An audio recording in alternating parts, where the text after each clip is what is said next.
here is my transforming LEGO Technic Plymouth Superbird. So you can see it in the car mode right now. Got some custom stickers. And now I'll show it in the plane mode. And here it is in airplane mode.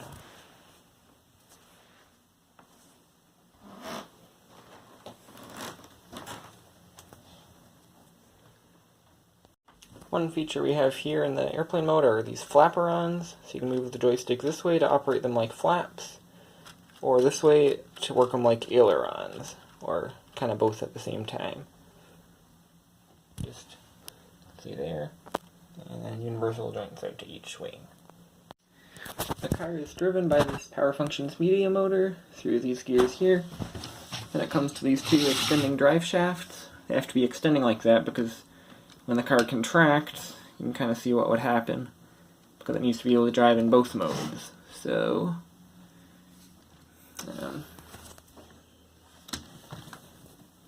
let's see.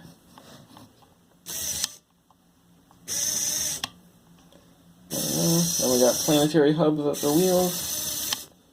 I wanted to put a differential in, but in the end, I just didn't have the space. And then this 22 gear here runs this really nifty train of gears up here. The first are on the 12-tooth gear, which then drives a, I think it's a 16-tooth gear, which then drives an 8-tooth gear, which then drives the piston engine. So now with the wings off, you can see I've got a micro V8 piston engine in there. So when I drive the car, you can see it kind of cycle, those up and down. Then of course just the car moving. Steering is done using this Power Functions media motor. So, see the wheel steering. And it also moves these rudders at the back. It's kind of a counter steering. Whoops. No, it's falling apart. Counter steering arrangement between the rudders and the front wheels, which is probably not what you'd realistically want, but it's just what worked out here. The steering mechanism itself is actually seriously overcomplicated, partially because of space constraints and partially because of the way the wheel or the track width changes. So you can see we've got it running a 12-tooth gear, then a 24, then an 8, then it runs these universal joints up to there where it runs a worm gear, which runs an 8-tooth gear in the middle there, send the shaft downwards to run this 12-tooth gear, which runs this 40-tooth gear, which actually steers it using this wacky linkage, which I had to use because it allows the wheels to remain parallel even when the wheelbase is changing. I'll pop off this gear so I can show you better. Kind of that idea. And then from the top, you can see we've got that axle connector hooked onto a lever. And then that moves a long, complicated thing of axles all the way to the back to rotate the rudders. The final auxiliary function I'd like to point out before I show the transformation is the suspension. So again, because of the way it changes in width, it had to be different than usual. So it's independent on all wheels.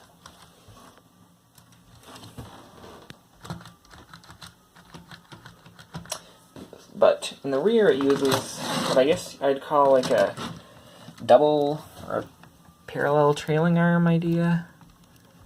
So we get parallel beams there.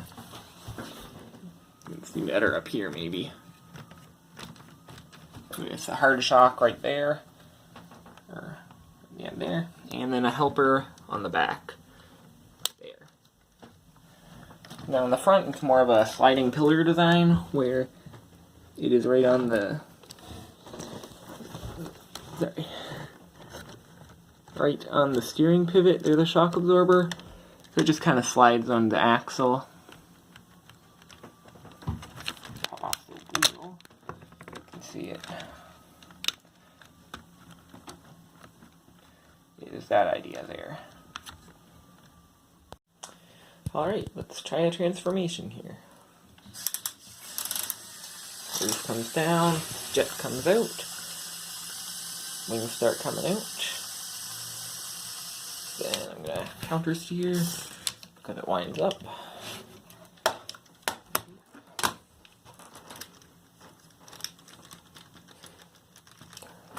And my receiver has problems with connection, but it looks like it's working again now. Gonna drive a little, hope the rear to come in.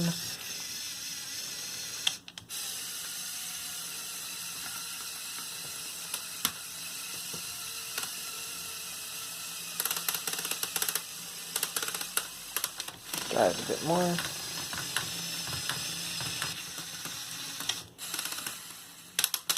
And that's that. So, see the universal joint popped out here, causing the flap to come down. So, I'll fix that.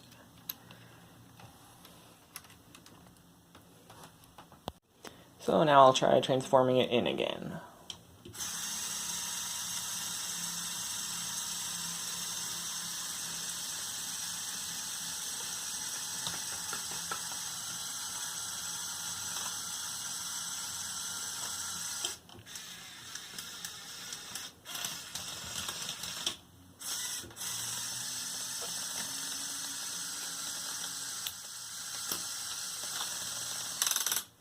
The counter steer here.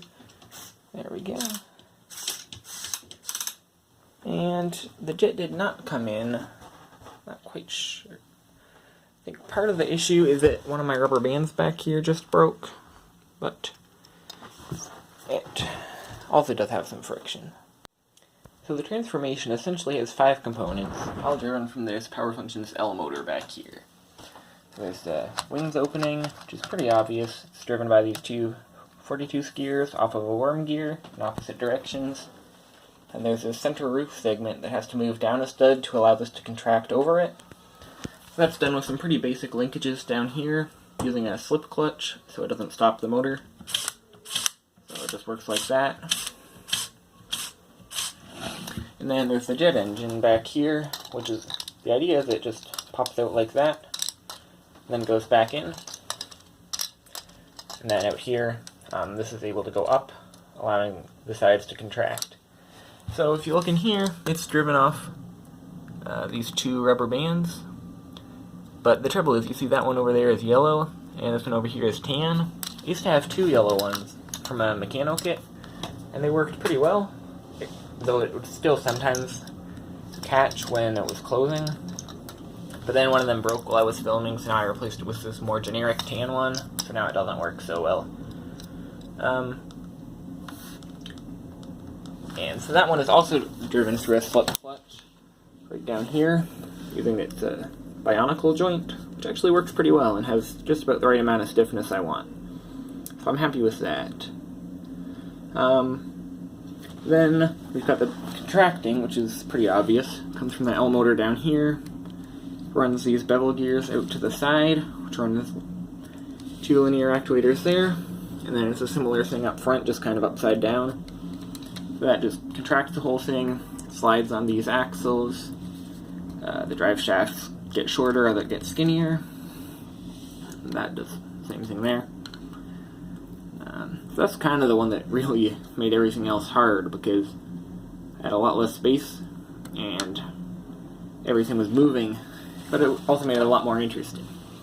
And the final one is pulling these panels in, because I wanted it to come to as close to a point as it could in the middle, so it had to go from there to here, kind of in angle. But also, because this thing was contracting, I had to move it even further, because, so imagine I just had this fixed. As it would contract, it would get further and further out. So I have to move it further than usual. So that's driven from this 42 gear, it's the linkage, pulls both sides in. Driven from that 8-tooth gear, driven from that 8-tooth gear, which is driven from that black worm gear, driven from this 22 single bevel, driven from that 16 tooth back there, which then goes way back to the L motor. So they all work together and are synchronized to the right amounts of degrees. So in order to show the mechanisms better, I've taken off a lot of the panels, so you can see down here how that stuff looks. up there. Got the gearing for the medium motor there. Gearing, and then goes to the worm gear for the 40-tooths. The battery box, originally I didn't think I could fit a battery that size, so I had a old 9-volt train battery under the floor, but in the end that didn't work out. The way I was running receivers did not let them have enough power, so this was kind of like a last minute change in there, which then meant I also had to move my receivers out from kind of around there. Put one up there, and one just jammed down here. It was very tight overall, but got it all to fit. L motor there, it's got a 8 to 24 reduction you probably can't see. That brings it under the battery. Flip it up. You may have seen the bottom in other parts, but all that there. So overall, this model was very interesting and very, very challenging to make. The fact that it had to get skinnier made me rethink a lot of my traditional car concepts, like the steering, drive, and suspension. And the transformation itself just made a lot of other things hard, getting everything hooked up together. Also complicated the control surfaces for the airplane.